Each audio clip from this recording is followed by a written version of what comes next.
Welcome back, fight fans. Welcome back. Welcome back. Let's just dig right into it. Now, let's just be honest and unbiased.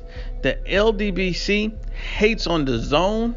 They've always said from the beginning that DAZN wouldn't make it. Boxing Ego has always been a notorious DAZN hater, but look how the tables have turned. Look how the mighty have fallen, and look how the game has changed. Let's just dig right into it. Now, the LDBC is a biased group of fanboys for the PBC. Boxing Ego might as well be a part of the LDBC because he's a biased fanboy for the PBC. So let's just start pulling receipts on these guys. At the end of the day, every video of biased Ego ever since DAZN has come out is their cards are trash. Can these guys even get a big name? Can these guys even do anything? So you can see all of that on everything that he's wrote and everything that he said. So then you turn around and you go to let's just say Blue Blood Sports. And now he's garbage too, because if you look at it, back on September 5th, 2018, he came out with a video where he basically stated that Eddie Hearn and DAZN, will they make it? Will they survive? These guys aren't doing anything. They can't track a talent. Then 78 Sports Garbage TV came out and said the same thing. He came out and stated, and this is on October 17, 2018, came out and said you're paying $10, is paying more, the same as a pay-per-view, because all fights aren't pay-per-view worthy. But I'm like, you're going to compare that to the PBC, so you think that Manny Pacquiao and Broner is a huge pay-per-view worthy fight? That should have been on free TV. That's the type of fight that would have been more of a publicity fight, because no one really wanted to see Manny Pacquiao versus Adrian Broner. That's not even a pay-per-view level fight. The only thing that made that fight pay-per-view is Manny Pacquiao's name and brand, and no one really wanted to see him fight Adrian Broner, if we're being honest and unbiased. People want to see it. And Manny Pacquiao fight Vasyl Lomachenko. They want to see him fight Mikey Garcia, Errol Spence. They want to see him fight Sean Porter. They want to see him in interesting, intriguing fights with world titles or big names. No one wants to see Manny versus a washed-up Adrian Broner, and no one wants to pay $75 for it either.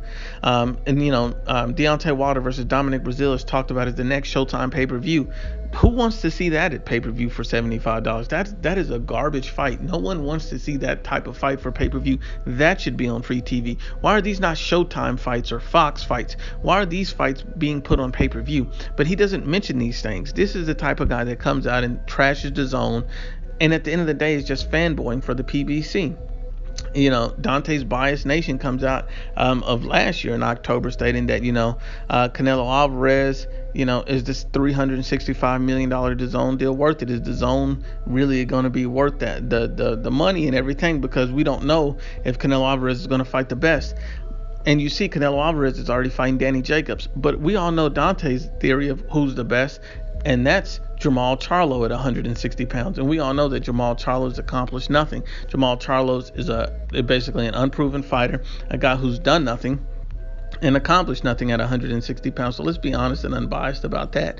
These guys are haters and fanboys, and they always have something negative or disrespectful to say about DAZN. But now, since the narrative has changed, their tone has changed. See, now the fact that Deontay Wilder sees so much money on the table that he can no longer ignore it, because at this point, instead of getting $1 or $2 or $3 million to fight Dominic Breazeale, now he's thinking, if I go to DAZN, maybe I really can get $15 million.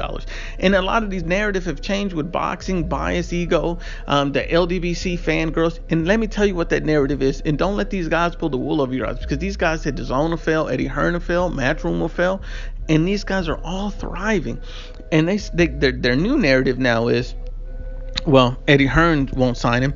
Deontay Wilder, if he goes to DAZN, he'll be signed to DAZN directly with the Bomb Squad Promotions or with Al Heyman, some type of relationship. But it'll be on their own promotional thing, but they'll just be fighting on DAZN. But their narrative initially was DAZN's going to fail, DAZN wouldn't make it, DAZN has no bearing or standing in boxing. This is what they were saying. They can't compete with Showtime. Now, the PBC is split to Showtime and Fox. Now, they said Al Heyman, he's running the boxing game, but yet DAZN is the one picking up all the biggest names in the sport. The two biggest names in boxing right now is Canelo Alvarez and Anthony Joshua, and they're both fighting only on DAZN for the most part. So if you're looking at that and you're being honest, especially Canelo, then what other bigger stars are there? Who's left?